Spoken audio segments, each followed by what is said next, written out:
Impeachment de ministro do Supremo vira prioridade polêmica entre pré-candidatos ao Senado. Podia estar no vídeo ontem, o espírito do tempo. Assim como os governadores democráticos que nunca se posicionavam sobre nada, agora, vê as pesquisas, você quer se eleger para o Senado, é bom você defender o impeachment. Deixou até de ser crime falar de impeachment. O debate certamente terá esses 4 grandes temas na pauta, mas pela primeira vez vai incluir entre os assuntos dominantes do Supremo. Levantamentos realizados pelos institutos de pesquisa mostram que os mesmos brasileiros que se preocupam com segurança, inflação, corrupção e saúde, esses são os 4 temas que estarão presentes, também consideram importante votar em alguém comprometido com impeachment de ministro da Corte.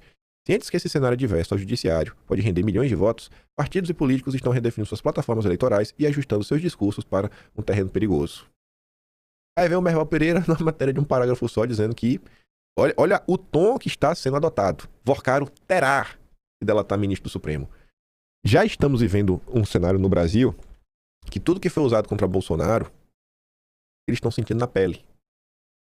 A mesma imprensa que criminalizou Bolsonaro frente à opinião pública,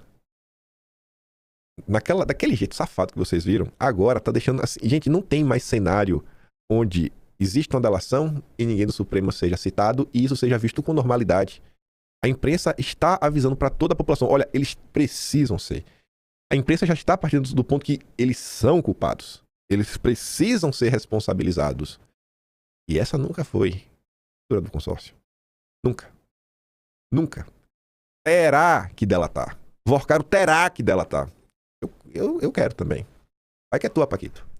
A delação premiada do Paquito só valerá se ele der caminhos para provar tudo o que já sabemos e mais o que a gente não sabe, provavelmente muita coisa que a gente não sabe. O ministro André Mendonça está disposto a aceitar a relação desde que ele revele fatos novos ou dê pistas novas para o que já sabemos. Não vai aceitar enrolação. Por exemplo, se ele não explicar a relação com os ministros do Supremo, não vai ser aceita. É ridículo fazer delação sem contar o que todo mundo já sabe pelas informações que se tem até agora. O que todo mundo já sabe? Eu não sei nada.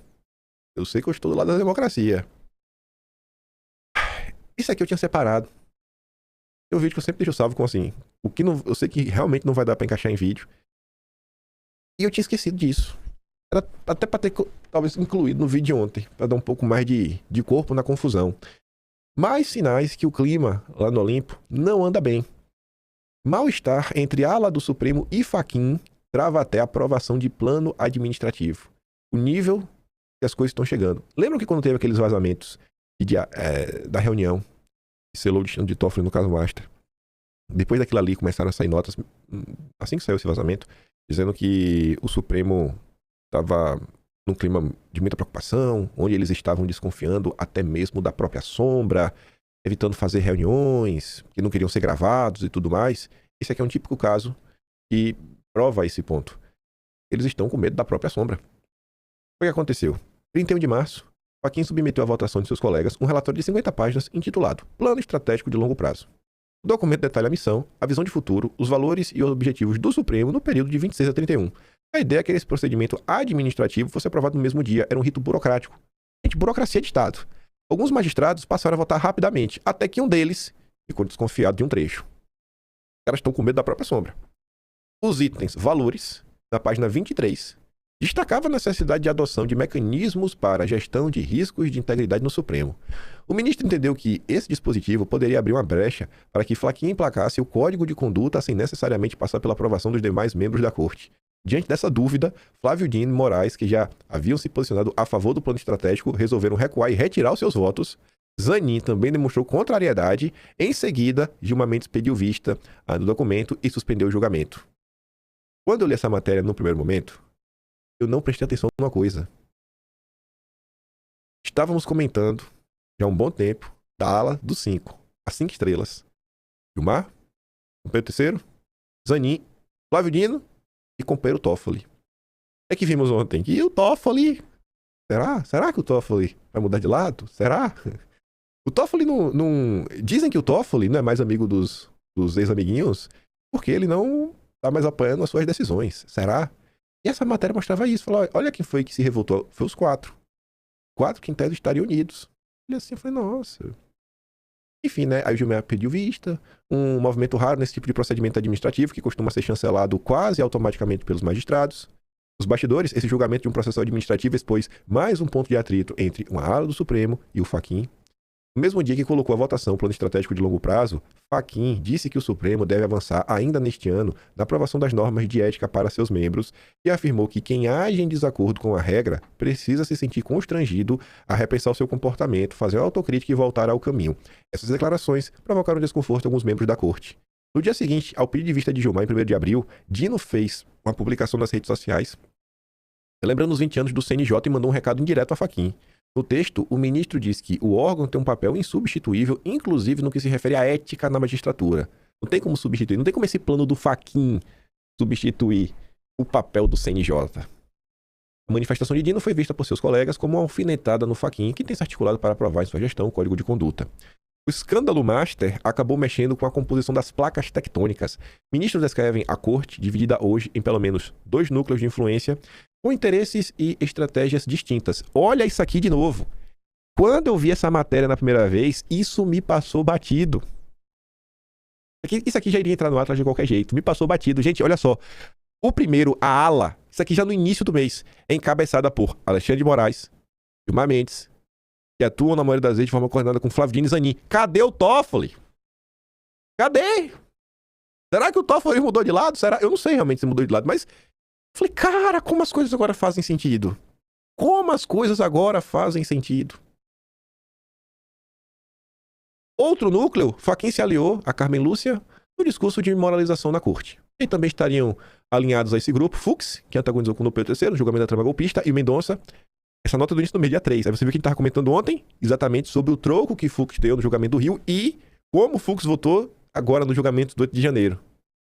Embora se alinhe com Mendonça em alguns temas, e divija de Dom Pedro III e Gilmar, Cássio é visto como o magistrado que mais oscila entre os dois grupos de acordo com o contexto de cada julgamento. E agora, já Toffoli, que antes estava mais ligado ao primeiro grupo, ficou mais distante de todos os seus colegas após o vazamento inédito de uma conversa reservada entre os ministros do Supremo. Tava ali, bicho. Eu não vi quando eu separei isso no início do mês. Cara... Por isso que eu falo pra vocês direto. Falo, gente, tem vezes que tem muita coisa que daria pra comentar em vídeo, não dá. Alguns anos atrás eu me estressaria. Só que uma hora eu comecei a perceber que quando não dava pra comentar em vídeo, era quase que uma conspiração do universo. Deus falando, calma, meu filho, não é pra você comentar isso hoje. Aguenta aí que você é menino. Amanhã vai aparecer alguma coisa e vai fazer ainda mais sentido o que você queria falar. Já tava ali o recado. Quem foi que publicou essa matéria aqui? Thiago Bronzato. Que coisa, viu? Sinais do tempo. As divergências pontuais entre ministros sempre estiveram presentes em julgamento nos bastidores. Aí relembra o que já aconteceu no passado, julgamento do mensalão. A diferença agora, avaliam ministros, é que as disputas se dão após um período de coesão ocasional em função do 8 de janeiro, quando prevaleceu uma lógica de autodefesa institucional. Nos bastidores, há relatos de desconfianças, disputas por protagonismo e queixas quanto à condução dos problemas inéditos que pairam sobre a cúpula do judiciário. Eu não sei vocês, mas eu perdoo o Toffoli se ele mudar de lado e votar assim no que precisa votar. Só tem um nome que pra mim é intragável. E perdoa o Toffoli. Agora jogue certo. Jogue certo. Jogue certo. Um 6-4. Só tem 10, né, do Supremo hoje. Um 6-4. Pro Brasil sorrir. Pro Brasil sorrir. 6-4. Eu também te perdoo, Daniel Vorcaro. Obrigado. Calma, não vamos comemorar pra não zicar, né? Não vamos comemorar antes do tempo. Mas está animador esse Brasil. Aí quando saiu aquela coisa, eu também tinha separado isso, que você vê como também vem sendo o posicionamento padrão da imprensa. E agora toma o lado dessa outra ala. Essa ala, antes de Dom Pedro III, sempre existiu, só que era a ala, vocês uma ala de um homem só. Era a primeira ala do Marco Aurélio Melo, tava sozinho. Depois chega o Cássio, não dá pra falar que realmente tava contra. O Mendonça, aí ficou ali uma ala de 2. Aí são aquelas matérias ao longo dos anos. Ministros indicados por Bolsonaro ficam isolados na corte. Parece que não estão tão isolados assim mais. Enfim, tentativa de isolar Fachin é inversão de papéis. O problema da formação de panelas em colegiados com poucos assentos, como o Supremo, é que os alinhamentos produzem distorções que acabam por agravar os vícios e impedir a correção. Depois que vieram à tona os meandros da operação, que ficou conhecida como Vaza Jato, ele próprio jogou a toalha e voltou atrás em uma série de decisões, se reaproximando paulatinamente dos colegas, ele e o Fachin. Durante sua curta passagem pela presidência do TSE, ele fez uma dobradinha estratégica com o seu vice, Dom Pedro III, né?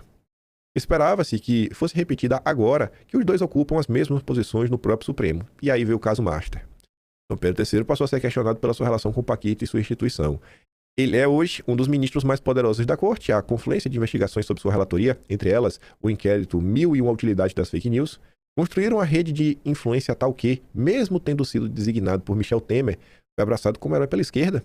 Seu grupo de aliados inclui o grande articulador do Supremo, o decano Gilmar Mendes, e pelos demais 3 integrantes fixos, Toffoli, Zanin e Flávio Dino. Veja que isso aqui sai no mesmo período daquela nota, mas a informação do Toffoli, talvez, balançando, não estava presente. A denúncia também avessa a lógica de clubes que vigoram no Supremo tem seguido a maioria das decisões de Dom Pedro III na turma e no plenário. Tamanha influência deu a Dom Pedro III a percepção de estar à prova de todo e qualquer questionamento interno e externo, mas ele parece convencido que tem que receber dos pares apoio e reconhecimento incondicionais. Blindagem mesmo. Essa tese, que mostra o tamanho da dissociação entre a imagem que os magistrados têm no tribunal e da sociedade, tem levado a submeter em faquinha uma pressão escancarada para que recue propostas minimamente moralizadoras, como o time do Código de Conduta. Numa completa inversão, aqueles que deveriam ser instados a dar explicações e adotar transparência sobre suas ações enquadram e exolam o Fachin. Entre muitas condutas questionáveis, essa é das mais inaceitáveis. Cabe ao Fachin não se deixar colocar no cercadinho e preservar nos passos lentos que tem procurado dar para combater a opacidade judiciária de sua instância máxima. O cara contratou o escritório de 2 ex-presidentes do AB, que fica claro porque o AB nunca se moveu para defender verdadeiramente a liberdade nesse país, naquele momento para defender o bolsonarismo de toda a perseguição. Não é difícil de entender o posicionamento do AB, dormindo em berço esplêndido.